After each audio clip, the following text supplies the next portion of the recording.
30 സെക്കൻഡിന്റെ reel കാണുന്നവരാ. ചിലപ്പോൾ ഇവർക്ക് ബോറടിക്കാനും എല്ലാവർക്കും 30 സെക്കൻഡ് കൊണ്ട് കാര്യം നടക്കണം. ഇത് 3 മണിക്കൂറത്തെ പ്രോഗ്രാമാണ്. 2 മണി മുതൽ 5 മണി വരെ ഇവിടെ ഇരിക്കണം. ഈ 2 മണി തൊട്ട് 5 മണി വരെ ഇരിക്കണമല്ലോ, മറ്റേ 30 സെക്കൻഡ് കണ്ടാൽ മതി.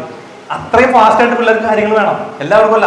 നമ്മൾ ഈ 30 സെക്കൻഡിന്റെ കാര്യങ്ങൾ കണ്ട് പോയാൽ നമുക്ക് 3 മണിക്കൂർ ഇരിക്കും. അല്ലെങ്കിൽ വിനയന്റെ സംഭാഷണം 20 മിനിറ്റ് കേൾക്കുക ഭയങ്കര ബുദ്ധിമുട്ടാണ് അല്ലേ? പക്ഷെ ആ ലെവലിലേക്ക് പിള്ളേരെ കൊണ്ടുവരണം. നമ്മൾ ആ ലെവലിലേക്ക് കൊണ്ടുവരണം എന്നുണ്ടെങ്കിൽ ഇത്തരത്തിലുള്ള ബോധവൽക്കരണ ക്ലാസ്സുകൾ നിരന്തരം അവർ കേൾപ്പിക്കണം. അതിന് നമ്മളൊരു കൂട്ടായിട്ട് വീടുകളിൽ ചെന്നിട്ട് ഈ അസോസിയേഷനിലെ മുഴുവൻ യുവാക്കളുടെ യുവതികൾ ലിസ്റ്റ് എടുത്തിട്ട് വീടുകളിൽ ചെന്ന് അവരെ നമ്മളൊരു കമ്മിറ്റി രൂപീകരണ സ്ഥലത്തേക്ക് കൊണ്ടുവന്ന് കമ്മിറ്റി രൂപീകരിച്ച് അവർക്ക് ഇഷ്ടമുള്ള പ്രോഗ്രാമുകൾ കൊണ്ടുവന്ന് അവരെ കൊണ്ട് ഒരു പ്രൊജക്ടുകൾ ചെയ്യിച്ച് അവർ ഈ സംഘടന കൺട്രോൾ ചെയ്യുന്ന രീതിയിലേക്ക് വന്നാൽ ഞാൻ ഉറപ്പ് തരുന്നു, വേണ്ടാത്ത ഒരു പരിപാടിക്കും പിള്ളേർ പോകില്ല. കാരണം പിള്ളേർ സംഘടനയിൽ വന്നു തുടങ്ങിയ പിള്ളേർക്ക് ഒരു ചിന്ത വരും, ഞാനൊരു സാമൂഹിക ജീവിയാണ്, എനിക്ക് നല്ലൊരു ഇമേജ് ഉണ്ട്, ഞാൻ വേണ്ടാത്ത കണ്ണിലൊക്കെ പോയി വേണ്ടാത്ത പ്രശ്നത്തിലൊക്കെ പെട്ട് എന്റെ ഇമേജ് കളയാൻ പാടില്ല എന്നുള്ള ചിന്ത വരും. അവർക്കൊരു ഉത്തരവാദിത്തം വരും, എന്നെ ആളുകളൊക്കെ ബഹുമാനിക്കുന്നുണ്ട്, അപ്പൊ ഞാൻ വേണ്ടാത്ത കണ്ണിലൊക്കെ പോയി ചാടി ശരിയാവില്ല, പേര് കളയാൻ പാടില്ല എന്നുള്ള ചിന്ത വരും. ചിലപ്പോൾ നമുക്ക് ഇഷ്ടമുള്ള ആളായിരിക്കാം സെക്രട്ടറി ആവുന്നത് അല്ലെങ്കിൽ പ്രസിഡന്റ് ആവുന്നത്, ചിലപ്പോൾ നമുക്ക് ഇഷ്ടമില്ലാത്ത ആളായിരിക്കാം. പക്ഷെ അവിടെ സംഘടനയിൽ അതൊന്നുമില്ല. സംഘടനയിൽ ആ ചെയ്ത പ്രവൃത്തി തെറ്റാണെങ്കിൽ ചൂണ്ടിക്കാണിക്കാം, അല്ലെങ്കിൽ എനിക്ക് ആ വ്യക്തിന് ഇഷ്ടമല്ല, ഇത് ആരെ ഐഡിയെന്ന് എനിക്കറിയാൻ പാടില്ല, പക്ഷെ അത് ആരാണെങ്കിലും അത് ഭയങ്കര അഭിനന്ദനം അറിയിക്കുന്ന ഒരു ആളാണ് ഈ ആശയം പറഞ്ഞാൽ. ഇവിടെ കമ്മിറ്റിയിൽ എന്നെക്കാളും 80% ആളുകൾ എന്നെക്കാളും പ്രായമുള്ളവരാ. അപ്പൊ ഒരു ഈഗോ പണി പറയാം, ഇവന് പയ്യൻ ഇവൻ എങ്ങനെ നമ്മൾ പ്രതീക്ഷിക്കാറായോ എന്നൊക്കെ ചിന്തിക്കാം. പക്ഷെ അതൊന്നും ഇല്ലാണ്ട് നമ്മുടെ കമ്മിറ്റിയിൽ എന്ത് കാര്യം പറഞ്ഞാലും ഓക്കെ നല്ല കാര്യം ആക്സെപ്റ്റ് ചെയ്യുന്നു, പല കാര്യങ്ങളും ഇവിടെ വിളിച്ച് ചോദിക്കുന്നു. അങ്ങനെ യാതൊരു ഈഗോ ഇല്ലാണ്ട് സംഘടനയുടെ നന്മയ്ക്ക് വേണ്ടി എന്തും ചെയ്യാൻ തയ്യാറായിട്ട് ഇറങ്ങിയുള്ള ഒരു കൂട്ടമാണ്. ഏറ്റവും പ്രധാനമായിട്ട് ചെയ്യേണ്ട ഒരു കാര്യം പറയുന്നത് അത് എട്രാക്ക് ഫുൾ സപ്പോർട്ട് ഉണ്ടാവും. ഒരു യുവാക്കളുടെ കമ്മിറ്റി ഉണ്ടാക്കുക എന്നുള്ളതാണ് ഏറ്റവും ആദ്യം ചെയ്യുന്നത്. ഇപ്പൊ നമ്മൾ മെഡിക്കൽ ക്യാമ്പ് നടത്തി, അതുപോലെ തന്നെ കുടുംബ സംഗമം നടത്തി, അതുപോലെ പരിസര ശുചീകരണം നടത്തി. നമ്മുടെ ഒരു ആഗ്രഹം നടത്തണം മെഡിക്കൽ ക്യാമ്പ് ഈ നാട്ടിലെ യുവാക്കൾ മുൻകൈ എടുത്ത് നടത്തണം. അവര് എല്ലാ കാര്യങ്ങളും അവർ ചെയ്യണം. ക്ലീനിങ് നടക്കുമ്പോൾ അവര് മുൻകൈ എടുത്താണ് ക്ലീൻ ചെയ്യണം. ഇവിടുത്തെ കുടുംബ സംഘത്തിന് എല്ലാ കാര്യങ്ങളും അവര് ചെയ്യണം. സെപ്റ്റംബർ മാസത്തിൽ രൂപീകരിക്കപ്പെട്ട സെപ്റ്റംബർ ഒക്ടോബർ 2 മാസം കൊണ്ട് ഇത്രയും വമ്പൻ പ്രൊജക്ടുകൾ നടത്തുക, അത് മിക്ക പുതിയ ആളുകൾക്ക് പേടിയായിരിക്കും. ഇതൊക്കെ പരാജയപ്പെടും. ഇവിടെ പേടി എന്ന് പറഞ്ഞ സംഭവമില്ല, നമ്മളാണ് ചെയ്യാം, വിജയിക്കുന്നു പറയാണ്. കമ്മിറ്റിയുടെ ഒരു വലിയൊരു പ്രത്യേകത കണ്ടതാണ്, നമുക്കാണ് ചെയ്യാമെന്ന് പറയാണ്. ജനങ്ങൾ കൂടെ കാരണം ഇവർക്കൊരു കോൺഫിഡൻസ് ഉണ്ട്, നമ്മൾ ചെയ്യുന്ന എല്ലാം ആളുകൾക്ക് ഉപകാരമുള്ള കാര്യങ്ങളാണ്, ജനങ്ങൾ ഈ കൈ നീട്ടി സ്വീകരിക്കുന്ന കോൺഫിഡൻസ് ഉണ്ട്. അതുകൊണ്ട് തന്നെ ഇവർ ഓരോ പ്രൊജക്റ്റായിട്ട് ഇറങ്ങാണ്. ഈ പോരായ്മകളും തെറ്റുകളുണ്ട് ഒരു മനുഷ്യൻ ഭൂമിയിലില്ല, എല്ലാം പെർഫെക്റ്റ് ആയിട്ട് ചെയ്യാൻ ഈ സിമിയുടെയും ഗോപാലിന്റെയും പ്രതിമ ഇവിടെ ജംഗ്ഷനിൽ കിട്ടി വരും. ഇതിലിരിക്കുന്ന ആദരണീയനായ അധ്യക്ഷൻ പെരുമാൾ അസോസിയേഷൻ പ്രസിഡന്റ് ശ്രീ ഗോപാലൻ അവർ, ഇതിലിരിക്കുന്ന എത്രയും ബഹുമാനപ്പെട്ട നമ്മുടെ ഉദ്ഘാടകൻ ശ്രീ വി എം ഷംസുദ്ദീൻ അവർ, ഇത്രയും ബഹുമാനപ്പെട്ട നമ്മുടെ വാർഡ് മെമ്പർമാരായ സെൽവി പിച്ചു അവർ, സിമി പാർപ്പർ അവർ, ആരോഗ്യ പ്രവർത്തകൻ ശ്രീ സുനിൽകുമാർ അവർ, മറ്റ് പെരുമാൾ അസോസിയേഷൻ പ്രവർത്തകരെ, ഇത്രയും ബഹുമാനപ്പെട്ട നമ്മുടെ ഇന്ന് ആരാധന ഏറ്റുവാങ്ങിയ നമ്മുടെ അംഗങ്ങളെ, മറ്റ് പ്രവർത്തകരെ, എന്നോട് എത്തിച്ചേർന്നുള്ള സ്നേഹം നിറഞ്ഞ നാട്ടുകാരെ, എനിക്ക് ഈ സമയത്ത് ഇവിടെ നിന്ന് സംസാരിക്കുമ്പോൾ എനിക്ക് ഈടായിട്ടുണ്ടായ ഒരു സംഭവം ഓർമ്മ വരണം. അതൊന്നും പറഞ്ഞില്ല ശരിയാവില്ല. ഞാൻ ഇതുപോലെ ഒരു സ്ഥലത്ത് ക്ലാസ് എടുക്കാൻ വേണ്ടി, ചില ട്രെയിനറും കൂടിയാണ്. അപ്പോൾ ക്ലാസ് എടുക്കുന്ന സമയത്ത് എങ്ങനെ ഇരിക്കുകയാണ്. അപ്പോൾ അടുത്തന്നെ ക്ലാസ്സാണ്. അപ്പോൾ അതിന് ഉദ്ഘാടകനെ സംസാരിച്ചുകൊണ്ടിരിക്കുകയാണ്. ഉദ്ഘാടകൻ സംസാരിച്ചുകൊണ്ടിരിക്കുന്ന സമയത്ത് ഒരു ചേച്ചി, ആ ചേച്ചി ഇങ്ങനെ വളരെ ശ്രദ്ധാപൂർവ്വം ഇങ്ങനെ ക്ലാസ് ഇങ്ങനെ കേട്ട് ഇങ്ങനെ തലയിട്ടാട്ടി ഇങ്ങനെ കേട്ടുകൊണ്ടിരിക്കുകയാണ്. അപ്പോൾ എനിക്ക് ചേച്ചിയോട് ഭയങ്കര ബഹുമാനം തോന്നി. കാരണം നമ്മളെല്ലാവരും ആഗ്രഹിക്കുന്നത് തന്നെ ഇങ്ങനെ സംസാരിക്കുമ്പോൾ തലയിട്ടാട്ടി കേൾക്കാൻ നമ്മൾ ഇഷ്ടപ്പെട്ട കാര്യമാണോ. അപ്പോൾ ഈ ഉദ്ഘാടകൻ ഇരുന്നതിന് ശേഷം ഞാൻ നോക്കിയപ്പോൾ ആ ചേച്ചി അപ്പോഴും ഉദ്ഘാടനം എന്ന സ്ഥലത്തേക്ക് വേണ്ടി തലയിട്ടാട്ടിരിക്കുക. ഉദ്ഘാടനം ഇരുന്നിട്ട് ചേച്ചി അപ്പോഴും ഇവിടെ നോക്കിയിട്ട് തലയിട്ടാട്ടിക്കൊണ്ടിരിക്കുക. അപ്പം ഞാൻ നോക്കിയപ്പോൾ ചേച്ചി ഇങ്ങനെ തലയിടണം ഇങ്ങനെ പറയാച്ചാല് 24 ആ സമയത്ത് എന്നെ ആരും അങ്ങോട്ട് വിളിക്കരുത്, വാ വിനയ വാ എന്ന് വിളിക്കരുത്. പ്രസിഡന്റ് പറഞ്ഞാൽ ഈ സമയത്ത് സ്വിച്ച് ഇട്ടാൽ നമ്മളൊരു മെഷീൻ ഓണാക്കും വീട്ടില്, ആ മെഷീനായിട്ട് നമ്മൾ വന്നേക്കണം. അപ്പോൾ എനിക്കിവിടെ വളരെ സന്തോഷം തോന്നിച്ചാൽ ഇതിന്റെ ഇപ്പൊ തന്നെ എനിക്ക് മനസ്സിലായിട്ടുണ്ടാവും എന്താണ് ഒരുമാന്ന് അല്ലെ. ഇപ്പൊ ഇവിടെ നടന്ന ഒരു ചെറിയ ചടങ്ങിലൂടെ തന്നെ മനസ്സിലാണ്ടാവും എന്താണ് ഒരുമാന്ന്. ഇതാണ് ഒരുമ. എനിക്ക് ഭയങ്കര ഒരു സദ്യ കൊണ്ട ഒരു സന്തോഷമാണ് ഇവിടുന്ന്. കാരണം വെച്ച് കഴിഞ്ഞാൽ അമ്മമാരെയും അച്ഛന്മാരെയും ആദരിക്കുക, അതിനേക്കാളും വലിയൊരു സംഭവം ഇല്ല. ഇത് ആരെ ഐഡിയെന്ന് എനിക്കറിയാൻ പാടില്ല, പക്ഷെ അത് ആരാണെങ്കിലും അത് ഭയങ്കര ഒരു അഭിനന്ദനം അറിയിക്കുന്ന ഒരു ആളാണ് ഈ ആശയം പറഞ്ഞത്. അപ്പൊ എന്താണ് ഒരുമയുടെ ലക്ഷ്യമെന്ന് കൃത്യമായിട്ട് പറഞ്ഞു കഴിഞ്ഞു, നമ്മൾ പറയാതെ തന്നെ പറഞ്ഞു കഴിഞ്ഞു. അത് എനിക്ക് എത്ര അഭിനന്ദിച്ചാലും മതിയാവും. ഒരാളെ പോലും വിടാതെ കൃത്യമായിട്ട് അവർ ചെയ്തിട്ടുണ്ട്. ഇതുപോലെ തന്നെ ഈ ഇവിടെ അസോസിയേഷനിൽ ഇപ്പൊ നമ്മൾ ജൂലൈ മാസത്തിലാണ് നമ്മൾ ചാർജ് എടുത്തത്. ഞാൻ എട്രാക്ക് എന്നുള്ള സംഘടനയാണ്. എട്രാക്ക് എന്ന് പറഞ്ഞാൽ ഒരു ചെറിയൊരു ക്ലൂ തരാണെങ്കിൽ എട്രാക്ക് എന്താണെന്ന് വെച്ചാൽ 26ഓളം അസോസിയേഷനുകളുണ്ട് പഞ്ചായത്തിൽ. 26 അസോസിയേഷനുകൾക്ക് ഒരു കൂട്ടായ്മ ഉണ്ട്, അതിന്റെ പേരാണ് എട്രാക്ക് എന്ന് പറയുന്നത്. അത് എറണാകുളം ജില്ലയിൽ തന്നെ 45ഓളം ഇതുപോലത്തെ പഞ്ചായത്ത് കമ്മിറ്റികൾ ഉണ്ടായാലും ഒരെണ്ണം മാത്രമാണ് ശ്രീകുമാരത്തെ. അപ്പൊ ഇങ്ങനെ ജൂലൈ മാസത്തിലാണ് നമ്മൾ ചാർജ് ഏറ്റെടുത്തത്. ചാർജ് ഏറ്റെടുത്തതിന് ശേഷം 4 അസോസിയേഷൻ ഉണ്ടാക്കിയിട്ടുണ്ട്. അതിൽ ഏറ്റവും നന്നായിട്ട് പ്രവർത്തിച്ചുകൊണ്ടിരിക്കണം, അതായത് വെറും പ്രവർത്തനമല്ല മാതൃകാപരമായിട്ട് പ്രവർത്തിച്ചുകൊണ്ടിരിക്കണം ഒരു അസോസിയേഷൻ ഒരുമയാണ് എന്നുള്ള യാഥാർത്ഥ്യം. അതെന്താണെന്ന് വെച്ചാൽ ഞാൻ കൈയടിയിടാൻ വേണ്ടി പറഞ്ഞല്ലോ, ഞാൻ സൂചിപ്പിച്ചു പറയുന്ന ആളല്ല. അത് കുറച്ച് കൈയടിയിടാൻ വേണ്ടി എന്ന് പറഞ്ഞേക്കാം, അതല്ല. ഇതെന്താ വെച്ചാൽ ഇവിടെ ഒരു പ്രത്യേകത ശ്രദ്ധിച്ചാൽ ഫസ്റ്റ് ഓഫ് ഓൾ ഞാൻ ചെറുപ്പക്കാരനാണ്. ഇവിടെ കമ്മിറ്റിയിൽ എന്നെക്കാളും 80% ആളുകൾ എന്നെക്കാളും പ്രായമുള്ളവരാണ്. അപ്പോൾ ഒരു ഈഗോ പണി പറയാം, ഇവൻ പയ്യൻ, ഇവൻ എങ്ങനെ നമ്മൾ പ്രതീക്ഷിക്കാറായോ എന്നൊക്കെ ചിന്തിക്കാം. പക്ഷെ അതൊന്നും ഇല്ലാണ്ട് നമ്മുടെ കമ്മിറ്റിയിൽ എന്ത് കാര്യം പറഞ്ഞാലും ഓക്കെ, നല്ല കാര്യം ആക്സെപ്റ്റ് ചെയ്യുന്നു, പല കാര്യങ്ങളും ഇവിടെ വിളിച്ച് ചോദിക്കുന്നു. അങ്ങനെ യാതൊരു ഈഗോ ഇല്ലാണ്ട് സംഘടനയുടെ നന്മയ്ക്ക് വേണ്ടി എന്തും ചെയ്യാൻ തയ്യാറായിട്ട് ഇറങ്ങിയ ഒരു കൂട്ടമാണ്. അത് കൃത്യമായിട്ടും മനുഷ്യന്റെ നന്മയ്ക്ക് വേണ്ടി മാത്രം പ്രവർത്തിക്കുന്ന ഒരു കൂട്ടായ്മ. എനിക്ക് അത് ഭയങ്കര ഇഷ്ടപ്പെട്ട ഒരു കാര്യമാണ്. ഇവിടെ ഈ ബൈലുണ്ട്, ഈ സംഘടനയ്ക്ക് ഒരു ബൈലുണ്ട്. ഈ ബൈലോട് പറഞ്ഞ ചില കാര്യം, ഒന്നാമത്തെ കാര്യമാണ് അംഗങ്ങളുടെ ആരോഗ്യത്തിന് വേണ്ടിയുള്ള കാര്യങ്ങൾ ചെയ്യണം. അത് ഫസ്റ്റ് ചെയ്ത് കഴിഞ്ഞു. മെഡിക്കൽ ക്യാമ്പ് ഫസ്റ്റ് സ്റ്റെപ്പ് എടുത്ത് ബൈലോ പ്രകാരം പോകണമെന്നുള്ളതിന് ഫസ്റ്റ് സ്റ്റെപ്പാണ് ഫസ്റ്റ് മെഡിക്കൽ ക്യാമ്പ് വെച്ച് കഴിഞ്ഞു. പ്രഷർ, ഷുഗർ, കൊളസ്ട്രോൾ കഴിഞ്ഞാൽ 300 രൂപ ചാർജ് വരും. ഇത് തികച്ച സൗജന്യമായിട്ട് നൽകി കഴിഞ്ഞു. അപ്പോൾ ഒരു വർഷത്തിൽ നമ്മൾ 300 ചാർജ് അടയ്ക്കണം. 100 രൂപ അംഗത്വ ഫീസ്, 300 രൂപ വാർഷിക ചികിത്സിക്കാം. 300 നമ്മൾക്ക് അവിടെ കിട്ടിക്കഴിഞ്ഞു. ഇനിയും ഈ വർഷത്തിൽ ഒരു മെഡിക്കൽ ക്യാമ്പ് കൂടി, അതായത് 6 മാസം കൂടുമ്പോൾ ഒരു മെഡിക്കൽ ക്യാമ്പ് കൂടി നടത്താൻ ഉദ്ദേശിക്കുന്നുണ്ടെന്നാണ് പ്രവർത്തകർ പറഞ്ഞത്. അപ്പോൾ ഒരു വർഷത്തിൽ 2 മെഡിക്കൽ ക്യാമ്പ് ഇടുമ്പോൾ 600 നമ്മുടെ ലാഭമായി കഴിഞ്ഞു. പിന്നെ പ്രസിഡന്റ് മുമ്പ് പറഞ്ഞ പോലെ നമുക്ക് പലപ്പോഴും മെഡിക്കൽ ചെക്കപ്പിന് പോകാൻ മടിയാണ്. ഇത് നമ്മുടെ വീട്ടുമുറ്റത്ത് വരുന്നതുകൊണ്ട് നമുക്ക് തികച്ച സൗജന്യമായിട്ട് അങ്ങനെ കിട്ടുകയാണ്. അപ്പോൾ അതൊരു വലിയൊരു കാര്യം ഇവർ ചെയ്ത് കഴിഞ്ഞു. രണ്ടാമത്തത് ബൈലോയിൽ ചെയ്യുന്ന വേറെ കാര്യമുണ്ട്, പരിസര ശുചീകരണം.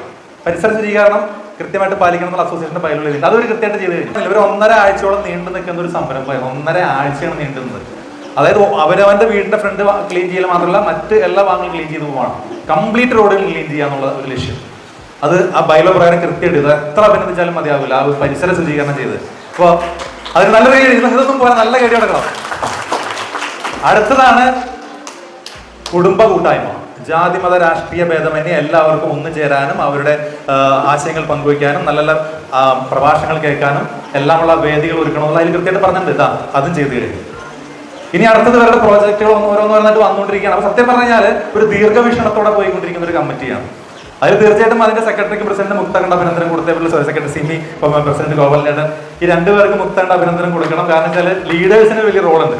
ഇനി ഈ അസോസിയേഷനിൽ ചെയ്യാൻ പറ്റുന്ന കാര്യങ്ങൾ എന്തൊക്കെയാണെന്ന് ചോദിച്ചു കഴിഞ്ഞാൽ അതിൽ ഞാൻ പറയണത് ഏറ്റവും ആദ്യം തന്നെ ചെയ്യേണ്ട ഒരു കാര്യം എന്ന് പറയുന്നത്, ഏറ്റവും പ്രധാനമായിട്ട് ചെയ്യേണ്ട ഒരു കാര്യം എന്ന് പറയുന്നത്, അതിന് എട്രാക്ക് ഫുൾ സപ്പോർട്ട് ഉണ്ടാവും.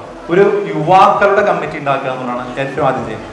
ഇപ്പൊ നമ്മൾ മെഡിക്കൽ ക്യാമ്പ് നടത്തി, അതുപോലെ തന്നെ കുടുംബസംഗമം നടത്തി, അതുപോലെ പരിസര ശുചീകരണം നടത്തി. നമ്മുടെ ഒരു ആഗ്രഹം നടത്തണം മെഡിക്കൽ ക്യാമ്പ് ഈ നാട്ടിലെ യുവാക്കൾ മുൻകൈ എടുത്ത് നടത്തണം. അവര് എല്ലാ കാര്യങ്ങളും അവർ ചെയ്യണം. ക്ലീനിങ് നടക്കുമ്പോൾ അവര് മുൻകൈ എടുത്താണ് ക്ലീൻ ചെയ്യണം. ഇവിടുത്തെ കുടുംബസംഘത്തിന് എല്ലാ കാര്യങ്ങളും അവരെ ചെയ്യണം. നമ്മൾ മാറി നിന്ന് നോക്കണം. അവർക്ക് എന്താ പറയുക, ഒരു പോരായ്മ ചൂണ്ടിക്കാണിച്ചു കൊടുക്കും. എന്തിനാണെന്നറിയാം? കാരണം ഈ സംഘടനാ പ്രവർത്തനം കൊണ്ട് യുവാക്കൾക്ക് ഉണ്ടാകുന്ന മാറ്റം ചില്ലറയല്ല. ഞാൻ അനുഭവസ്ഥനല്ല. 10ാം ക്ലാസ് കഴിഞ്ഞപ്പോൾ സംഘടനാ പ്രവർത്തനത്തിലേക്ക് ഇറങ്ങിയ ഒരാളാണ് ഞാൻ. അത് ഞാൻ സ്വയം ഇറങ്ങിയതല്ല, എൻ്റെ അച്ഛൻ പിടിച്ചിറങ്ങിയതാണ്.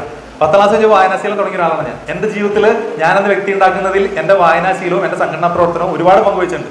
അപ്പോൾ അതുകൊണ്ട് ഞാൻ പറയുന്നത് ചെറുപ്പക്കാർക്കും ചെറുപ്പക്കാരികൾക്കും കൊടുക്കാൻ പറ്റുന്ന ഏറ്റവും വലിയൊരു കാര്യമാണ് സംഘടനാ പ്രവർത്തനത്തിലേക്ക് ഇറക്കുക. അപ്പോൾ ഈ കമ്മിറ്റി, ഇന്നത്തെ യോഗം അതൊന്ന് സീരിയസ് ആയിട്ട് ചർച്ച ചെയ്യണം. നമ്മുടെ ചെറുപ്പക്കാർക്കും ചെറുപ്പക്കാരികൾക്കും വേണ്ടി ഒരു സംഘടന ഉണ്ടാക്കുക, ഒരു യൂത്ത് കമ്മിറ്റി ഉണ്ടാക്കുക. എന്നിട്ട് ആ കമ്മിറ്റിയുടെ നേരത്തിൽ ഓരോ പ്രൊജക്റ്റുകൾ പ്ലാൻ ചെയ്യുക. എന്ന് വെച്ചാൽ അതിൻ്റെ ഈ അസോസിയേഷനിൽ ചെറുപ്പക്കാർ എന്തെങ്കിലും പ്രശ്നം ഉണ്ടാക്കുന്നില്ല. പക്ഷെ അവരെ ഇറങ്ങണതിലേക്ക്, അവരെ വേറെ കുറെ നല്ല കാര്യങ്ങളിലേക്ക് ശ്രദ്ധ തിരിച്ചുവിടണം. അവർക്ക് വേണ്ടിയുള്ള കുറെ കുടുംബസംഘങ്ങൾ വയ്ക്കാം. അവിടെ കുറെ മോട്ടിവേഷൻ ട്രെയിനേഴ്സിനെ കൊണ്ടുവന്നിട്ട് ക്ലാസ്സിൽ എടുപ്പിക്കാം. അവരുടെ നേരത്തിലുള്ള വേറെ അവർക്ക് ഇഷ്ടമുള്ള കുറെ ഫുട്ബോൾ ടൂർണമെന്റുകളൊക്കെ. ഇപ്പൊ എനിക്ക് ഓർമ്മയുണ്ട്, മറ്റേ ബേബി ചേട്ടൻ തെറ്റാലിക്ക് ഒരു ഫുട്ബോൾ ടൂർണമെന്റ് നടത്തിയത്. വേണമെങ്കിൽ അസോസിയേറ്റ് നേരത്തിൽ ഒരു ഫുട്ബോൾ ടൂർണമെന്റ് അങ്ങനെയുള്ള കാര്യങ്ങൾ എടുപ്പിക്കാം. അപ്പൊ അവർക്ക് ഇഷ്ടമുള്ള കാര്യങ്ങൾ ചെയ്തുകൊണ്ട് അവരെ ഇതിലേക്ക് കൊണ്ടുവരണം. എന്തിനാണ് ഇവിടെ ഇപ്പൊ തന്നെ നോക്കിയേ, ഇപ്പൊ 70% കാർന്നോന്മാരാണ്, ബാക്കി 30%, 20% ചെറുപ്പക്കാരുള്ളൂ. ഇതൊരു 50-60% ചെറുപ്പക്കാരായിട്ട് മാറിക്കഴിഞ്ഞാൽ വളരെ സന്തോഷമായിരിക്കണം. അപ്പൊ അതുകൊണ്ട് അതിൽ ഫോക്കസ് ചെയ്യാം. അപ്പോൾ അതോടൊപ്പം തന്നെ ഒന്നാമത്തെ പ്രൊജക്റ്റായിട്ട് വയ്ക്കുക. രണ്ടാമത്തെ എന്ന് പറഞ്ഞു കഴിഞ്ഞാൽ നമുക്ക് ഈ അസോസിയേഷൻ രൂപീകരിച്ച് തൊട്ടപ്പുറത്ത് റെസിഡൻസ് അസോസിയേഷൻ ഉണ്ട്, പെരിയാർ അസോസിയേഷൻ. അവിടെ ചെയ്ത ഏതാനും ചില കാര്യങ്ങളൊന്നും പറയാം. അത് പറഞ്ഞു കഴിയുമ്പോൾ ഒരു അസോസിയേഷൻ കൊണ്ട് എന്തെല്ലാം ഗുണങ്ങൾ ഉണ്ടാകുന്നൊരു ഐഡിയ കിട്ടും. അവിടെ ഒരു CCTV ക്യാമറ വെച്ചിട്ടുണ്ടായിരുന്നു. അപ്പൊ തൊട്ടപ്പുറത്താണ് പുതിയ റോഡിൽ 17ഓളം CCTV ക്യാമറകൾ ഇരിക്കുന്നുണ്ട്. അവിടെ നിന്ന് തെളിയിക്കപ്പെട്ട കേസുകൾ അനവധിയാണ്. ഇപ്പോൾ അവിടെ വേസ്റ്റ് ഇടാൻ പറ്റുന്നില്ല, കള്ളന്മാർക്ക് അടക്കാൻ പറ്റില്ല, പെൺകുട്ടികൾക്ക് രാത്രിന്നോ പകലൊന്നും പേടിയില്ലാണ്ട് നടക്കാൻ പറ്റുന്നുണ്ട്. മദ്യപാനം, പുകവലി ഒരു പരിപാടി നടക്കില്ല. ഡ്രഗ്സ് ഉപയോഗം നടക്കില്ല. അവിടെ മുട്ടുകൂട്ടിയിരിക്കും അവിടെ വരുന്ന ആളുകൾ. കാരണം എന്താ, 24 hours ആ CCTV ക്യാമറ വർക്കിംഗ് ആണ്. 3.25 ലക്ഷം പ്രൊജക്റ്റാണ്. ഇതുപോലെ 100 വീടുകളുള്ളൂ അവർ ചെയ്ത പ്രൊജക്റ്റ്, അവിടെ ചെയ്ത പ്രൊജക്റ്റാണ്. അതൊരു വൻ വിജയമായിട്ട് മാറി. അത് വെക്കുന്ന എല്ലാ അസോസിയേഷൻ ശ്രദ്ധിച്ചിട്ടുണ്ട്. അത് വെക്കുന്ന അസോസിയേഷൻ വെക്കുന്നതിന് മുമ്പിൽ എങ്ങനെയായിരുന്നു അതുപോലെയല്ല. അപ്പൊ ഇവിടെയും വെക്കാം. ഇത് വെക്കുന്നതിന് ഒരു പഞ്ചായത്തിനോ ഒരു കേരള ഗവൺമെന്റിനോ പരിമിതി ഉണ്ട്, ഫണ്ടിന്റെ ഒരു പരിമിതി ഉണ്ടാവും. പക്ഷെ റിസർവേഷൻ പരിമിതിയില്ല. ഈ റിസർവേഷൻ തീരുമാനിച്ചു കഴിഞ്ഞാൽ ഇവിടെ വെക്കാൻ പറ്റും. തീരുമാനിക്കുക, മുന്നോട്ട് പോകാൻ തീർച്ചയായിട്ടും വെക്കാൻ പറ്റും. അടുത്തതാണ് അവിടെ കണ്ണാടികൾ. പെരിയാർ അസോസിയേഷനിലെ എല്ലാ വളവുകളിലും കണ്ണാടികൾ വെച്ചു. അപകടങ്ങൾ കുറയാൻ സാധിച്ചു. അതുപോലെ തന്നെ ഈ ഇപ്പം ഹരിതകർമ്മസേനയുടെ പ്രൊജക്റ്റ് ഇപ്പോൾ എല്ലാ മാസം മുടങ്ങാതെ നടന്നു പോകുന്നുണ്ട്. ഈ പ്രൊജക്ട് വരുന്നതിന് പ്ലാന്റർ എന്ന പദ്ധതി അവിടെ പെരിയാർ അസോസിയേഷൻ നടപ്പിലാക്കി. എല്ലാ മാസവും വേസ്റ്റ് എടുക്കുന്ന ഒരു ടീം വരുമായിരുന്നു. എല്ലാ വീട്ടിൽ നിന്നും വേസ്റ്റ് എടുത്തുകൊണ്ട് പോകുമായിരുന്നു. പ്ലാന്റർ ഇപ്പൊ ഹരിതകർമ്മസേന നമ്മൾ നിർത്തി. അതിനുശേഷം പിന്നീട് 3-4 മാസം മുമ്പ് പുല്ല് വെട്ടുക അവിടെ കൃത്യമായിട്ട് നടപ്പിലാക്കിയിട്ടിരുന്നതാണ്. പ്രളയത്തിന് വീടുകളിൽ സഹായം എത്തിച്ചു കൊടുത്തു, കോവിഡിനെ എല്ലാം സഹായം എത്തിച്ചു കൊടുത്തു, ഓണത്തിന് കിറ്റുകൾ എത്തിച്ചു കൊടുത്തു. ഈ മറ്റേ പ്രളയം ടിവികൾ, കുട്ടികൾക്ക് ടി വി മേടിക്കുന്ന സമയം സിറ്റുവേഷൻ വന്നപ്പോൾ ഒരുപാട് വീടുകളിൽ ടി വി മേടിച്ചു കൊടുത്തു, മൊബൈൽ ഫോണുകൾ നിരവധി മേടിച്ചു കൊടുത്തു. അവിടെ ഒരു വനിതാ കമ്മിറ്റി രൂപീകരിച്ചു. വനിതാ കമ്മിറ്റി രൂപീകരിച്ചിട്ട് ആ വനിതാ കമ്മിറ്റി രൂപീകരിച്ചതിന് ശേഷം അത് സടകുടഞ്ഞ് എഴുന്നേറ്റെന്ന് പറയാം. വനിതാ കമ്മിറ്റി രൂപീകരിച്ചിട്ട് 6 മാസം നീണ്ടു നിൽക്കുന്ന ഒരു യോഗ ക്ലാസ് നടത്തിയത്. ഒരുപാട് വനിതകൾ പങ്കെടുത്തു. ആ വനിതകൾക്ക് ഒരുപാട് ഉപകാരമുണ്ടായി. ഒരു വയലിൻ ക്ലാസ് നടത്തി. ചുവരൽ ദീപ ടീച്ചർ നേതൃത്വത്തിൽ വയലിൻ ക്ലാസ് നടത്തി. 26 പിള്ളേര് ഒരു വർഷം പഠിച്ചിട്ട് വേദിയിൽ വന്നിരുന്ന് അരങ്ങേറ്റം നടത്തിയൊരു കാഴ്ച ഉണ്ടല്ലോ, സന്തോഷം ഉണ്ടാക്കുന്ന ഒരു കാഴ്ചയായിരുന്നു.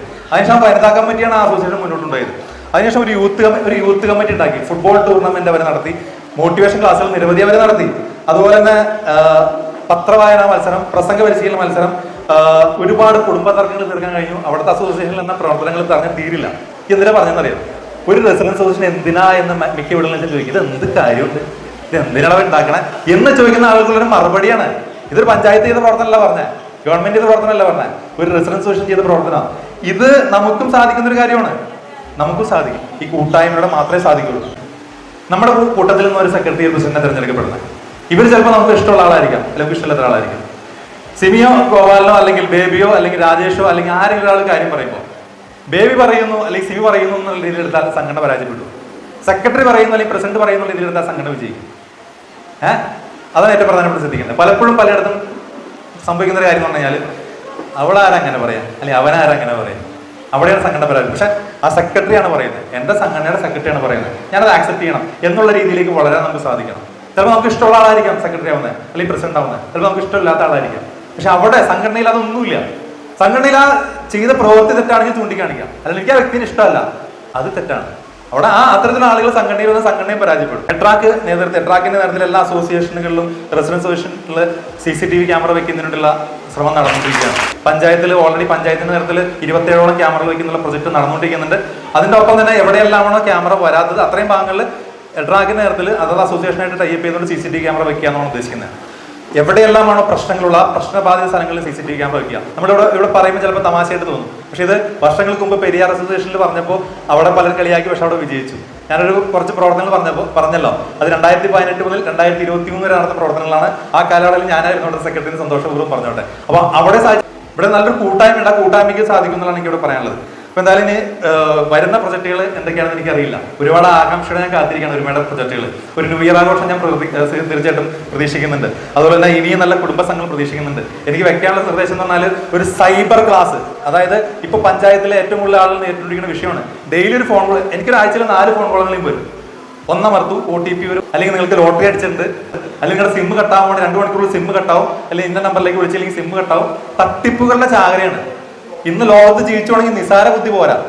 നിങ്ങൾക്കും ഫോൺ വരുന്നുണ്ടാവും അല്ലെ, അത്തരത്തിൽ ഫോൺ കോൾ വരുന്നുണ്ടാവും. ഒരു ഫോൺ വരും, എന്നിട്ട് നിങ്ങളുടെ സിം കട്ടാൻ കൂടെ ഒന്നാമർത്തെന്ന് പറയും. നമ്മൾ ഒന്നാമർത്തി കഴിയുമ്പോഴേക്കും അടുത്തേക്ക് വേറെ സംഭവത്തിലേക്ക് പോകണേ. കഴിഞ്ഞ ദിവസം ഈ പഞ്ചായത്തിൽ ഒരാൾ ഒരു ഫോൺ വന്നേക്കാണ്, നിങ്ങളുടെ സിം 2 മണിക്കൂറിൽ കട്ടാവും, നിങ്ങളുടെ കംപ്ലീറ്റ് കട്ടാവും, പിന്നെ നിങ്ങൾ ബാങ്കിൽ നിന്നുള്ള മെസ്സേജ് ഒന്നും വരില്ല. അപ്പോൾ നിങ്ങൾ എന്തെന്ന് വെച്ചാൽ ഉടനെ വാട്സാപ്പിൽ ലിങ്ക് വരും, ആ ലിങ്കിൽ ക്ലിക്ക് ചെയ്ത് കഴിഞ്ഞാൽ ഒരു വീഡിയോ ചാറ്റ് വരും, അതിൽ നിങ്ങൾ നിങ്ങളുടെ വെരിഫിക്കേഷൻ ചെയ്യണം, അല്ലെങ്കിൽ സിം മുഴുവൻ കട്ടാവും പറയണം. PhDക്ക് പഠിക്കണം പെങ്കൊച്ചാന്ന് പറയണം. ഇവർ വിളിച്ചിട്ട് നമ്മൾ പറഞ്ഞ ഒരു കാര്യം ചെയ്യും, വാട്സപ്പിൽ ലിങ്ക് ക്ലിക്ക് ചെയ്തേക്കും തന്നെ നിങ്ങൾ പോലീസ് സ്റ്റേഷനിലേക്ക് വിളിക്കുക. ഈ നമ്പർ പോലീസ് സ്റ്റേഷനിലേക്ക് വിളിക്കുക. എന്നിട്ട് അവർ പറഞ്ഞനുസരിച്ച് ചെയ്യാൻ പറഞ്ഞു. എന്നിട്ട് ഈ കുട്ടി എന്ന് വെച്ചാൽ അവർ ഈ വിളിച്ച ആളോട് പറഞ്ഞു ഞാൻ പോലീസ് സ്റ്റേഷനിലേക്ക് കോൺടാക്ട് ചെയ്യാൻ പോകണമെന്ന് പറഞ്ഞു. അതോടെ അവർ പറയുന്നത് കുറേ ചീത്ത പറഞ്ഞുകൊണ്ട് നമ്പർ ബ്ലോക്ക് ആയിട്ട് പോയെന്ന്. കുറേ ചീത്ത, ഞങ്ങളുടെ സമയം നിങ്ങൾ മെനക്കെടുത്തുകൊണ്ട് കുറേ ചീത്തയും പറഞ്ഞുകൊണ്ട് നമ്പർ ബ്ലോക്ക് ആക്കിയിട്ട് പോയെന്ന്. ഈ ഫോൺ കോളുകൾ നിങ്ങൾക്കും വരും, പല പേരിലും വരും, നമ്മുടെ വീട്ടിലും വരും, നമ്മുടെ വീട്ടിൽ നേരിട്ടും വരും, തട്ടിപ്പുകൾ ഫോണിലും വരും. ഇതിനെല്ലാം എതിരെ നമ്മളെ ബോധവൽക്കരിക്കാനായിട്ട് റെസിഡൻസ് അസോസിയേഷന് ബാധ്യതയുണ്ട്. ബോധവൽക്കരണ ക്ലാസ്സുകൾ നമ്മൾ വെക്കണം. നമ്മുടെ ആൺകുട്ടികളും പെൺകുട്ടികളും നേരിടുന്ന കുറെ വിഷയങ്ങളുണ്ട്. ഇവർ ഒരുപാട് ദുരുപയോഗം ചെയ്യപ്പെടുന്നുണ്ട് പ്രണയത്തിന്റെ പേരിൽ. അതുപോലെ തന്നെ പലതരത്തിൽ ശാരീരിക ദുരുപയോഗങ്ങൾ. ഒരു പുതിയ പഠനം തെളിയിക്കുന്നത് എന്താ, 10-ൽ 2-3 പെൺകുട്ടികൾ 18 വയസ്സിനുള്ളിൽ ശാരീരികമായിട്ട് ദുരുപയോഗം ചെയ്യപ്പെടുന്നു. നിങ്ങൾ വായിച്ചിട്ടുണ്ടാവും അല്ലെ? ഇത്തരത്തിലുള്ള ദുരുപയോഗങ്ങൾക്കെതിരെ എങ്ങനെ ജാഗരൂകരായിട്ടിരിക്കാം എന്നുള്ളതിനെ കുറിച്ച് ക്ലാസ്സുകൾ കൊടുക്കേണ്ട സ്ഥലമാണ് ഇവിടെ. കാരണം സ്കൂളിലോ കോളേജിലൊക്കെ അത് പഠിപ്പിക്കുന്നില്ല. സ്കൂളിലും കോളേജിലും പഠിപ്പിക്കുന്ന സൈൻ തീറ്റയും കോസ് തീറ്റയും കാലിത്തീറ്റയാണ്. ആവശ്യമുള്ള സാധനം പഠിപ്പിക്കണില്ല. ഇവിടെ നമ്മളത് പഠിപ്പിച്ചു കൊടുക്കണം, പറഞ്ഞു കൊടുക്കണം. നല്ല സ്പർശം, ചീത്ത സ്പർശം കുട്ടികൾക്ക്, ആൺകുട്ടികളായിക്കോട്ടെ പെൺകുട്ടികളായിക്കോട്ടെ, അവർക്ക് എവിടെയെല്ലാം സ്പർശിക്കാൻ പാടില്ല, എവിടെയെല്ലാം സ്പർശിക്കണം, അത് പറഞ്ഞു കൊടുക്കണം. ഇപ്പൊ ഞാനിത് പറഞ്ഞുകൊണ്ടിരിക്കുമ്പോൾ എന്റെ മുന്നിലിരിക്കുന്ന കുറച്ച് പേരെങ്കിലും 30 സെക്കൻഡിന്റെ റീല് കാണുന്നവരാ. ചിലപ്പോൾ ഇവർക്ക് ബോറടി, കാരണം എല്ലാവർക്കും 30 സെക്കൻഡ് കൊണ്ട് കാര്യം നടക്കണം. ഇത് 3 മണിക്കൂറത്തെ പ്രോഗ്രാമാണ്. 2 മണി മുതൽ 5 മണി വരെ ഇരിക്കണം. ഈ 2 മണി തൊട്ട് 5 മണി വരെ ഇരിക്കണമല്ലോ, മറ്റു 30 സെക്കൻഡ് കണ്ടാൽ മതി. അത്രയും ഫാസ്റ്റ് ആയിട്ട് പിള്ളേർക്ക് കാര്യങ്ങൾ വേണം, എല്ലാവർക്കും അല്ല. നമ്മൾ ഈ 30 സെക്കൻഡിന്റെ കാര്യങ്ങൾ കണ്ട് പോയാൽ നമുക്ക് 3 മണിക്കൂർ ഇരിക്കും, അല്ലെങ്കിൽ വിനയന്റെ സംഭാഷണം 20 മിനിറ്റ് കേൾക്കുക, ഭയങ്കര ബുദ്ധിമുട്ടാണ് അല്ലേ? പക്ഷെ ആ ലെവലിലേക്ക് പിള്ളേരെ കൊണ്ടുവരണം. നമ്മൾ ആ ലെവലിലേക്ക് കൊണ്ടുവരണം എന്നുണ്ടെങ്കിൽ ഇത്തരത്തിലുള്ള ബോധവൽക്കരണ ക്ലാസ്സുകൾ നിരന്തരം അവർ കേൾപ്പിക്കണം. അതിന് നമ്മളൊരു കൂട്ടായിട്ട് വീടുകളിൽ ചെന്നിട്ട് ഈ അസോസിയേഷനിലെ മുഴുവൻ യുവാക്കളുടെ യുവതികളെ ലിസ്റ്റ് എടുത്തിട്ട് വീടുകളിൽ ചെന്ന് അവരെ നമ്മളൊരു കമ്മിറ്റി രൂപീകരണ സ്ഥലത്തേക്ക് കൊണ്ടുവന്ന് കമ്മിറ്റി രൂപീകരിച്ച് അവർക്ക് ഇഷ്ടമുള്ള പ്രോഗ്രാമുകൾ കൊണ്ടുവന്ന് അവരെ കൊണ്ട് ഒരു പ്രൊജക്ടുകൾ ചെയ്യിച്ച് അവർ ഈ സംഘടന കൺട്രോൾ ചെയ്യുന്ന രീതിയിലേക്ക് വന്നാൽ ഞാൻ ഉറപ്പ് തരുന്നു, വേണ്ടാത്ത ഒരു പരിപാടിക്ക് പിള്ളേർ പോകില്ല. കാരണം പിള്ളേർ സംഘടനയിൽ വന്നു തുടങ്ങിയ പിള്ളേർക്ക് ഒരു ചിന്ത വരും, ഞാനൊരു സാമൂഹിക ജീവിയാണ്, എനിക്ക് നല്ലൊരു ഇമേജ് ഉണ്ട്, ഞാൻ വേണ്ടാത്ത കണ്ണിലൊക്കെ പോയി വേണ്ടാത്ത പ്രശ്നത്തിലൊക്കെ പെട്ട് എന്റെ ഇമേജ് കളയാൻ പാടില്ല എന്നുള്ള ചിന്ത വരും. അവർക്കൊരു ഉത്തരവാദിത്വം വരും, എന്നെ ആളുകളൊക്കെ ബഹുമാനിക്കുന്നുണ്ട്, അപ്പൊ ഞാൻ വേണ്ടാത്ത കണ്ണിലൊക്കെ പോയി ചാടി ശരിയാവില്ല, പേര് കളയാൻ പാടില്ല എന്നുള്ള ചിന്ത വരും. ഇപ്പോൾ തലമുറയ്ക്ക് ചിന്ത വരുന്നില്ലെങ്കിൽ അതിനൊരു പരിധിവരെ ഇങ്ങനൊരു കാരണം കൂടി ഉണ്ട്.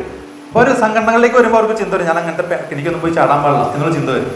അറിവ്, മറ്റേ കുഞ്ഞുണ്ണി ഭാഷ പറഞ്ഞിട്ടുണ്ട്, വായിച്ചാലും വളരും വായിച്ചില്ലെങ്കിലും വളരും, വായിച്ചാൽ വിളയും വായിച്ചില്ലെങ്കിൽ വളയുന്നു. അറിവ് തരുന്ന കാര്യങ്ങളിലേക്ക് പിള്ളേരെ എത്തിക്കുക എന്നുള്ളത് റിസർവേഷന്റെ കടമയാണ്. മനസ്സിലായില്ലേ? ആ കടമ നമ്മൾ കൃത്യമായിട്ട് നിർവഹിച്ചുകൊണ്ടിരിക്കണം. ഒരു കുടുംബസംഘം നടത്തുമ്പോൾ ചിലപ്പോൾ ചില ചെലവുകൾ ഉണ്ടാവും, അതിന് മൈൻഡ് ചെയ്യേണ്ടതില്ല. ഇടയ്ക്കിടെ കുടുംബസംഘങ്ങൾ വയ്ക്കുക, നല്ല പ്രഭാഷകരുണ്ട്, ഇപ്പൊ സുനിൽകുമാർ സാർ വന്നിട്ടുണ്ട്. അതുപോലെ നല്ല നല്ല ആളുകൾ കൊണ്ട് ക്ലാസ്സുകൾ കൊടുക്കുക, ബോധവൽക്കരണ ക്ലാസ്സുകൾ കൊടുത്തുകൊണ്ടിരിക്കുക, അവര് നടത്തുന്ന പ്രൊജക്ടുകൾ ചെയ്യുക. ഈ പ്രൊജക്ട്, ഈ കുടുംബസംഘം എന്ന് പറയുന്നത് എല്ലാ അസോസിയേഷനുകൾക്കും മാതൃകയാണ്. കാരണം സെപ്റ്റംബർ മാസത്തിൽ രൂപീകരിക്കപ്പെട്ട സെപ്റ്റംബർ ഒക്ടോബർ 2 മാസം കൊണ്ട് ഇത്രയും വമ്പൻ പ്രൊജക്ടുകൾ നടത്തുക. അത് മിക്ക പുതിയ ആളുകൾക്ക് പേടിയായിരിക്കും, ഇതൊക്കെ പരാജയപ്പെടും. ഇവിടെ പേടി എന്ന് പറഞ്ഞ സംഭവമില്ല, നമ്മളാണ് ചെയ്യാം, വിജയിക്കുന്നു പറയാണ്. കമ്മിറ്റിയുടെ ഒരു വലിയൊരു പ്രത്യേകത കണ്ടതാ, നമുക്കാണ് ചെയ്യാവേ എന്ന് പറയാണ്. ജനങ്ങൾ കൂടെ പറഞ്ഞാൽ ഇവർക്കൊരു കോൺഫിഡൻസ് ഉണ്ട്, നമ്മൾ ചെയ്യുന്ന എല്ലാം ആളുകൾക്ക് ഉപകാരമുള്ള കാര്യങ്ങളാണ്, ജനങ്ങൾ ഈ കൈ നീട്ടി സ്വീകരിക്കുന്ന കോൺഫിഡൻസ് ഉണ്ട്. അതുകൊണ്ട് ഇവർ ഓരോ പ്രൊജക്റ്റായിട്ട് ഇറങ്ങാണ്. ഇനി വാട്സ്ആപ്പ് ഗ്രൂപ്പ് കൂടി പറഞ്ഞിട്ട് അവസാനിപ്പിക്കാം. ഞാൻ നിങ്ങളുടെ വാട്സ്ആപ്പ് ഗ്രൂപ്പിൽ ശ്രദ്ധിച്ച് പ്രത്യേകിച്ച ചവറുകളൊന്നുമില്ല, ആവശ്യമില്ലാത്ത ഒരു സംഭവമില്ല. അംഗങ്ങളെയാണ് ഞാൻ അഭിനന്ദിക്കുന്നത്, കാരണം സ്വയം മിതത്വം പാലിക്കുകയാണ്. ഞാനൊരു അസോസിയേഷനിൽ അംഗമാണ്, ഞാൻ വേണ്ടാത്ത ചില ആളുകൾക്ക് ഒരു ബുദ്ധിമുട്ട്, ഡെയിലി ഇങ്ങനെ എന്തെങ്കിലും ഫോർവേഡ് ചെയ്താൽ ഒരു സമ്മാനം കിട്ടുള്ളൂ, ഒരു സാധനം കിട്ടി എല്ലാ ഗ്രൂപ്പിലേക്കും തട്ടിയാൽ സമ്മാനം. പക്ഷെ ഇവിടെ ഒരു ചിന്ത എല്ലാ അംഗങ്ങൾക്കും ഉണ്ട്, ഞാൻ ഈ ഗ്രൂപ്പിലേക്ക് ഇടരുത്, ഇത് അങ്ങനത്തെ അനുദാന സ്ഥലമല്ല എന്നുള്ള ചിന്തയുണ്ട്. അത് കൃത്യമായിട്ട് മിതത്വം പാലിച്ചു പോവാണ്. അതുപോലെ തന്നെ എല്ലാ അസോസിയേഷൻ ഭാരവാഹികളും കൃത്യമായിട്ട് നിർദ്ദേശങ്ങൾ കൊടുത്തു പോവാണ്, അത് അംഗങ്ങൾ കൃത്യമായിട്ട് പാലിച്ചു പോകും. അപ്പൊ എന്തായാലും അതിനും പ്രത്യേകത അറിയിക്കുന്നു. കൂട്ടായ്മയുടെ പ്രത്യേകത എന്ന് വെച്ച് കഴിഞ്ഞാൽ ഇത് ഓരോരോ പ്രൊജക്റ്റുകൾ വരണം കഴിയുമ്പോൾ അടുത്ത പ്രൊജക്ട്, അതേപോലെ അടുത്ത പ്രൊജക്ട് എന്നുള്ള രീതിയിൽ പോയിക്കൊണ്ടിരിക്കുകയാണ്. നിങ്ങൾ ചെയ്യേണ്ട ഒരു കാര്യം എന്ന് പറഞ്ഞാൽ ഈ പ്രൊജക്റ്റുകൾ വരുമ്പോൾ നിങ്ങൾ അവരെ വിശ്വസിക്കുക, അവരിത് വിജയിപ്പിക്കുന്ന ഉറപ്പാണ്, നമുക്ക് ഉറപ്പുണ്ട്, അത് വിശ്വസിക്കുക, ആ പ്രൊജക്റ്റുകൾ കൂടെ നിൽക്കുക. ഇനി എന്തെങ്കിലും സാമ്പത്തികമായിട്ട് വേണോ അതും കൊടുത്ത് സഹായിക്കുക, കാരണം നമുക്ക് വേണ്ടിയിട്ടാണ് ഈ കൂട്ടായ്മ പ്രവർത്തിച്ചാൽ. ഇതുപോലെ ഒരു കൂട്ടായ്മ നാട്ടിൽ വേറെ ഉണ്ടാവില്ല. ഇപ്പൊ ഉണ്ടോ? മതത്തിന് അതീതമായിട്ട് രാഷ്ട്രീയത്തിനായിട്ട് വേറെ കൂട്ടായ്മ ഉണ്ടോ? ഇത്രയും ആളുകൾ നിരുന്ന വേറെ കൂട്ടായ്മ ഉണ്ടോ? ഇല്ല. അത് വേണോ? ഇനി ഇത് കണ്ട് നമ്മുടെ തലമുറ വളരണം, മനസ്സിലായില്ലേ? ഇത് കണ്ട് വളരണം, നമ്മളെല്ലാം ഒന്നാണെന്ന് പഠിച്ചു വളരണം. അനാവശ്യമുള്ള വർഗീയതകളും അനാവശ്യമുള്ള രാഷ്ട്രീയ അടികളൊക്കെ നിർത്തണവര്. ഒരു മനുഷ്യനാവണമെങ്കിൽ ഈ അസോസിയേഷൻ അത്തരത്തിൽ വളരണം. അതിന് നിങ്ങൾക്ക് ചെറിയ ചില തെറ്റുകളും പോരായ്മകളും കാണുമ്പോൾ അത് ഇവരെ എന്താ പറയുക സ്നേഹത്തോടെ വിളിച്ചങ്ങോട്ട് ചൂണ്ടിക്കാണിച്ച് പോവുക. പോരായ്മകളും തെറ്റുകളൊക്കെ ഉണ്ടാവുന്നേ. ഈ പോരായ്മകളും തെറ്റുകളുണ്ട്, ഒരു മനുഷ്യൻ ഭൂമിയിലില്ല. എല്ലാം പെർഫെക്റ്റ് ആയിട്ട് ചെയ്യുകയാണ് ഈ സിമിയുടെയും ഗോപാലിന്റെയും പ്രതിമ ഇവിടെ ജംഗ്ഷനിലേക്ക് ഇട്ടിരും അല്ലേ? അപ്പൊ എന്തെങ്കിലും പോരായ്മകൾ എല്ലാ പ്രവർത്തകർക്കും നേതാക്കന്മാർക്കും ഉണ്ടാവും. പോരായ്മ വരുമ്പോൾ അത് എന്തെന്ന് വെച്ചാൽ പേഴ്സണലി വിളിച്ച് പറയുന്നത് ഇന്ന സംഭവം ഉണ്ടോ ശ്രദ്ധിക്കണം കേട്ടോ എന്ന് പറഞ്ഞു നോക്കി അവരപ്പം തന്നെ തിരുത്തും. നമുക്കും പറ്റിയിട്ട് ഞാനും 4-5 വർഷം ഇപ്പൊ 6 വർഷമായി പ്രസന്റേഷൻ പറഞ്ഞു തുടങ്ങിയിട്ട് നമ്മുടെ അടുത്തുപോലെ ചൂണ്ടിക്കാണിച്ച പോലെ ആളുകളുണ്ട്. അവരോട് ഇപ്പോഴും നമുക്ക് ബഹുമാനമാണ്. നിങ്ങൾ വെറുപ്പിക്കരുത്, ബഹുമാനിപ്പിക്കുക. അതിനെന്താ ചെയ്യേണ്ട? പോരായ്മകൾ വിളിച്ച് പറയുക. അവർ തിരുത്തും, ഉറപ്പാണ്. യാതൊരു ഈഗോ ഇല്ലാത്ത കമ്മിറ്റി, എനിക്ക് ഉറപ്പുണ്ടത്. അപ്പൊ അതുകൊണ്ട് ഇതെങ്ങനെ രൂപീകരിക്കപ്പെട്ടു എന്നുള്ള കാര്യമാണ് അതിനിതിലൊരു അത് പറഞ്ഞേ പറ്റുള്ളൂ. ഇപ്പൊ ഞങ്ങള് പട്ടർകുന്നിൽ റെസൊല്യൂഷൻ രൂപീകരണം നടന്നു. അവിടെ രൂപീകരിക്കുന്ന സമയത്ത് ട്രഷറർ കോളി ഉണ്ട്, സെക്രട്ടറി ഞങ്ങൾ രണ്ടുപേരും ചേർന്ന് അവിടുത്തെ പ്രവർത്തകരെ, അവിടുത്തെ വാർഡ് മെമ്പർ സിമി ജിജോ, മറ്റ് രാഷ്ട്രീയ പ്രവർത്തകര്, മറ്റു പ്രവർത്തകർ എല്ലാവരും പോയി ഇപ്പോൾ കണ്ട് വീടുകളിൽ ഇറങ്ങാൻ സപ്പോർട്ട് ചോദിച്ചു. അങ്ങനെ ഒരു വീടുകളിൽ ഇറങ്ങാൻ കൂടെ വന്നു, അവിടെ രൂപീകരിച്ചു. അപ്പൊ അവിടെ ഞങ്ങൾ ഇറങ്ങിയായിരുന്നു, അവിടെ വീടുകളിൽ നോട്ടീസ് കൊടുക്കാനൊക്കെ ഇറങ്ങി. അവിടെ നിങ്ങൾക്ക് അവിടുത്തെ ഈ ഒരു പാനൽ നോക്കിയാൽ മനസ്സിലാവും, തെരഞ്ഞെടുക്കപ്പെട്ട നോക്കിയാൽ എല്ലാ മതസ്ഥരും എല്ലാ രാഷ്ട്രീയക്കാരും അതിലുണ്ട്. അതിനുശേഷം ഇവിടെ എന്താണ് പറയുക കടത്തളകൾ രൂപീകരിച്ചപ്പോൾ അവിടെ ഇതുപോലെ അവിടെ സുനിൽകുമാർ ജോഷി രണ്ടുപേരും ഇറങ്ങിയിട്ടാണ്. അവിടെയും ശ്രദ്ധിച്ചാൽ മനസ്സിലാവും ജാതി മത രാഷ്ട്രീയ ഭേദമന്യേ എല്ലാവരും അവിടെയുണ്ട്. നെടുവന്നൂർ രൂപീകരിച്ചപ്പോൾ അവിടുത്തെ ബ്ലോക്ക് മെമ്പർ സിനി ജോണി പിന്നെ ഞങ്ങളുടെ കൂടെ ഉണ്ടായിരുന്നു. ഞങ്ങൾ ആ വീടുകളിൽ കയറി അവിടെ. അപ്പൊ ഈ 2 സ്ഥലത്ത് നമ്മൾ കൂടെ ഇറങ്ങിയായിരുന്നു. അപ്പോൾ ഒരു സ്ഥലത്ത് സുനിൽകുമാർ ഇറങ്ങി, ഇവിടെ ബാക്കി 2 സ്ഥലത്ത് ഞങ്ങൾ ഇറങ്ങി. ഈ സ്ഥലങ്ങളിലെല്ലാം ബഹുമാനപ്പെട്ട പഞ്ചായത്ത് പ്രസിഡന്റ് വന്നിട്ടുണ്ടായിരുന്നു. പ്രത്യേക സന്തോഷം. അദ്ദേഹം വരുമ്പോൾ നമുക്ക് പണി കുറവാണ്, കാരണം അദ്ദേഹം വന്നിട്ട് അസോസിയേഷന്റെ പ്രാധാന്യം എന്താണെന്നും നമ്മൾ കൂടേണ്ടതിന്റെ ഗുണങ്ങൾ എന്തൊക്കെയാണെന്ന് കൃത്യമായിട്ട് പറയും. ഇപ്പൊ ഞങ്ങൾക്ക് നിസ്സാര കാര്യം പറഞ്ഞാൽ മതി, അതിന് അദ്ദേഹത്തിനോട് പ്രത്യേകം നന്ദി പറയാണ്. അതോടൊപ്പം തന്നെ വാർഡ് മെമ്പർമാരും അതർ സ്ഥലങ്ങളിൽ വാർഡ് മെമ്പർമാരും കൃത്യമായിട്ട് പ്രാധാന്യം പറഞ്ഞ് ബോധ്യപ്പെടുന്നുണ്ട്. പിന്നെ ഇവിടെ രൂപീകരണത്തിന് വേണ്ടി വരാണ്. ഇവിടെ രൂപീകരണത്തിന് വന്നപ്പോൾ ആ സമയത്ത് തന്നെ സെന്റ് ആൽബർട്ട്സ് കോളേജിലെ പിള്ളേർ നമ്മളെ വന്ന് കാണാണ്. അത് നമ്മൾ ഈ ഡ്രാഗ് എന്ന സംഘടനയാണ് രൂപീകരിച്ചുകൊണ്ടിരിക്കുന്നത്. ഡ്രാഗൻ ഒന്ന് കാണാം. അപ്പോൾ അവർ പറഞ്ഞു ഞങ്ങൾ സാമൂഹ്യ പ്രവർത്തനമായിട്ട് ഞങ്ങൾക്ക് വീടുകളിൽ പോകണമെന്നുണ്ട്, അപ്പോൾ നിങ്ങളൊന്ന് ഞങ്ങളുടെ കൂടെ സഹകരിക്കാമോ, ഞങ്ങൾക്ക് വീടുകളിൽ പോകാൻ തയ്യാറാണെന്ന് പറയാം. അപ്പോൾ ഞാൻ പറഞ്ഞു ഇവിടെ ഒരു അസോസിയേഷൻ രൂപീകരിക്കാനുണ്ട്, അപ്പോൾ അതിനെ രൂപീകരിക്കാനായിട്ട് നിങ്ങൾക്ക് പോകാൻ പറ്റുമെന്ന് ചോദിച്ചു. അപ്പോൾ വരാമെന്ന് പറഞ്ഞു. അപ്പോൾ നമ്മൾ പറഞ്ഞു ഇത്രയും വീടുകൾ 80ഓളം വീടുകൾ കയറാനുണ്ട്, 80-100ഓളം വീടുകൾ കയറാനുണ്ട്. അപ്പോൾ വീടുകളിലെ ഏരിയ എന്നതാണ്, അപ്പോൾ അവിടെ നിന്ന് ആരെങ്കിലും കിട്ടുമെന്ന് നോക്കാമെന്ന് പറഞ്ഞു. അപ്പോൾ ശരിയെന്ന് പറഞ്ഞു. അപ്പോൾ അവിടെ പക്ഷേ നിർഭാഗ്യവശാൽ ഇവിടെ ഇറങ്ങാൻ ഒരാളെ കൂടെ കിട്ടിയില്ല. അപ്പോൾ പിള്ളേരൊന്നും കുഴപ്പമില്ല, ഞങ്ങൾ തന്നെ വരാമെന്ന് പറഞ്ഞു. അപ്പോൾ എന്നിട്ട് ഞാൻ പേഴ്സണലി അവരുടെ കൂടെ പോയി ഓരോ വീടുകളിലെ ഏരിയ കാണിച്ചു കൊടുത്തു, നോട്ടീസ് കൊടുത്തു. അതിനുശേഷം നോട്ടീസ് എല്ലാ ഏരിയകളിലും വിതരണം ചെയ്ത് പിള്ളേർ തന്നെയാണ് എല്ലാ വീടുകളിലും കയറി വിതരണം ചെയ്തത്. കഴിഞ്ഞ വർഷം നമ്മൾ ചോദിച്ചു ഏതെങ്കിലും വീട് വിട്ടുപോയോ, ഇല്ല എന്ന് പറഞ്ഞു. അപ്പോൾ നമ്മൾ കുറച്ച് ഏരിയകളൊക്കെ പോയി ഇതിന്റെ വീട്ടിൽ കൊടുത്താവുകയെന്ന് പറഞ്ഞു. അത് ചെയ്യാൻ കാരണം എന്ന് വെച്ചാൽ ആ ചെറുപ്പക്കാർക്ക് ഒരു പ്രോത്സാഹനം എന്നുള്ള രീതിയിലാണ് നമ്മൾ ചെയ്തത്. കാരണം ചെറുപ്പക്കാർ വളർന്നു വരണം നമ്മൾ ആഗ്രഹിക്കുന്നത്, ചെറുപ്പക്കാർ ജനങ്ങളിലേക്ക് ഇറങ്ങണം, സംഘടന പ്രവർത്തനം ഇറങ്ങണം എന്ന് ആഗ്രഹിക്കുന്നുണ്ടാണ് നമ്മൾ അങ്ങനെ പ്രോത്സാഹനം കൊടുത്തത്. അതിനുശേഷം അവിടെ രൂപീകരിക്കപ്പെട്ടപ്പോൾ ആ രൂപീകരിക്കപ്പെട്ടതിന്റെ നമ്മൾ വീഡിയോ ഒക്കെ എടുത്തു വെച്ചിട്ടുണ്ട്. അവിടെ രൂപീകരിക്കപ്പെട്ടത് എങ്ങനെയാണെന്ന് വെച്ചാൽ നമ്മൾ ആരും പാനലൊന്നും ഉണ്ടായിരുന്നില്ല. ചോദിച്ചു ആരെ സെക്രട്ടറി ആവണ്ടേ, അപ്പോൾ ഒരാൾ സെക്രട്ടറിയുടെ പേര് പറഞ്ഞു, ഒരാൾ പ്രസിഡന്റ് പേര് പറഞ്ഞു, ഒരാൾ വൈസ് പ്രസിഡന്റ്, ഒരാൾ ജോയിന്റ് സെക്രട്ടറി, രക്ഷാധികാരികളുടെ പേര് പറഞ്ഞു. രക്ഷാധികാരിമാരുടെ പൊതുവെ രക്ഷാധികാരികൾ എന്ന് പറയുന്ന വാർഡ് മെമ്പർമാർ തന്നെയാണ് രക്ഷാധികാരികളിരിക്കുക, അവരുടെ പേര് പറഞ്ഞു. അങ്ങനെയാണ് കമ്മിറ്റി തെരഞ്ഞെടുക്കപ്പെട്ടത്. അങ്ങോട്ട് ചൂണ്ടിക്കാണിച്ചുകൊണ്ട് ഇത്രയും നേരം എന്റെ എളിയ വാക്കുകൾ കേട്ടുന്ന അവർക്ക് വേണ്ടി ഹൃദയം നിറഞ്ഞ നന്ദി രേഖപ്പെടുത്തിക്കൊണ്ട് അവസാനിപ്പിക്കട്ടെ. നന്ദി, നമസ്കാരം.